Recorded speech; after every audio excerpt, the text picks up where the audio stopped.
હું મીરા વૈષ્ણવ, મારી યુટ્યુબ ચેનલમાં આપનું સ્વાગત છે।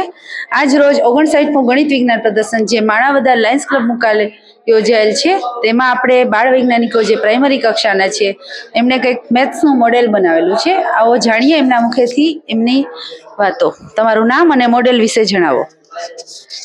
મારું નામ પરમાર એન્જલ છે અને હું ધોરણ 8માં અભ્યાસ કરું છું। આજે અમે બંને અહીંયા 3D મોડેલ અને 2D મોડેલ વિશે થોડીક માહિતી મેળવવા માટે બાળકને સમજાવવા માટે અહીંયા મોડેલ બનાવ્યા છે।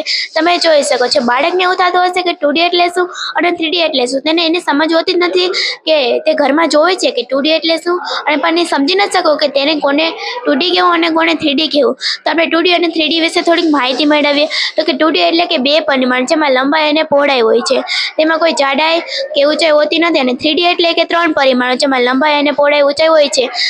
2D છે તેના ઉદાહરણમાં આપણે ગણી લઈએ, જેમ કે વર્તુળ, ચોરસ, લંબચોરસ, ચતુષ્કોણ વગેરે આપણે તેના ઉદાહરણમાં લઈ શકીએ છીએ। 3D હોય છે તેના ઉદાહરણમાં આપણે ક્યુબ્સ, ક્યુબોઇડ્સ, સમઘન, લંબઘન, પ્રિઝમ્સ વગેરે તેના ઉદાહરણમાં લઈ શકીએ છીએ। હવે આપણે કોઈ પણ આકાર છે જેમ કે લંબઘન છે તો તેને આપણે ધાર, શિરોબિંદુ કે કોઈ ફલક જાણવું છે તો કઈ રીતના જાણવું, તો તેના માટે પણ મોડલ બનાવી છે। તમે જોઈ શકો છો કે લંબઘન છે તો એના ફલક 6 છે, ધાર 12 છે અને શિરોબિંદુ 8 છે। એવી રીતના પણ મેળવી શકીએ છીએ। પછી અહીંયા એ મોડેલ પણ છે, જેમ કે તમે જોઈ શકો છો કે મારે છે એ ચોરસનું સમઘન છે એનું મારે ઘનફળ શોધવું, તો હું કઈ રીતના શોધું, તો તેના માટે પણ એ સૂત્ર છે કે L નો ઘન, એવી રીતે પણ આપણે ચોરસનું ઘનફળ શોધી શકીએ છીએ તેના સૂત્ર દ્વારા। હવે આપણે 2D અને 3D વિશે તો જાણીએ, આપણે 3D ના થોડાક ઉપયોગ વિશે પણ જાણીએ કે કોઈ પણ એન્જિનિયરિંગ છે તેને કોઈ પણ બિલ્ડિંગ બને 3D ઇમેજિંગનો ઉપયોગ કરીને જ કોઈ પણ બિલ્ડિંગ છે તેનો મદદગાર તેની રીતે જ બનાવે છે। પછી કોઈ નેવિગેશન છે તો કોઈ જહાજના કપ્તાન હોય છે, પછી કોઈ એને ગણિતના ખ્યાલો હોવા જરૂરી છે। ભાષા છે તો તેની અવકાશ જાગૃતિ પણ હોવી જરૂરી છે।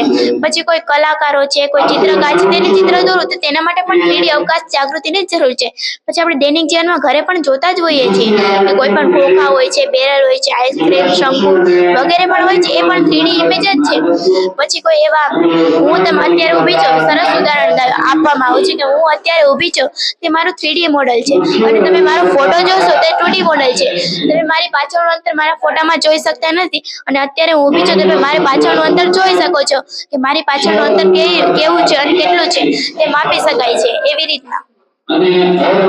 નમસ્તે, મારું નામ છે પીટીઆર કમલેશભાઈ, હું ધોરણ 7માં અભ્યાસ કરું છું। તમે જોઈ શકો છો કે અમે 3D અને 2D મોડલ્સ બનાવ્યા છે।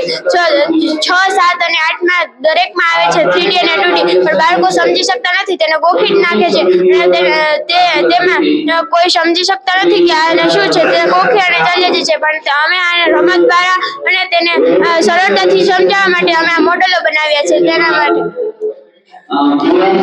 Thank you so much. બાળકોએ એમની કાલીવલી ભાષામાં સમઘન, લંબઘન, 3D અને 2D બધા આકારોને સરસ રીતે સમજાવવાનો પ્રયત્ન કર્યો છે। આભાર।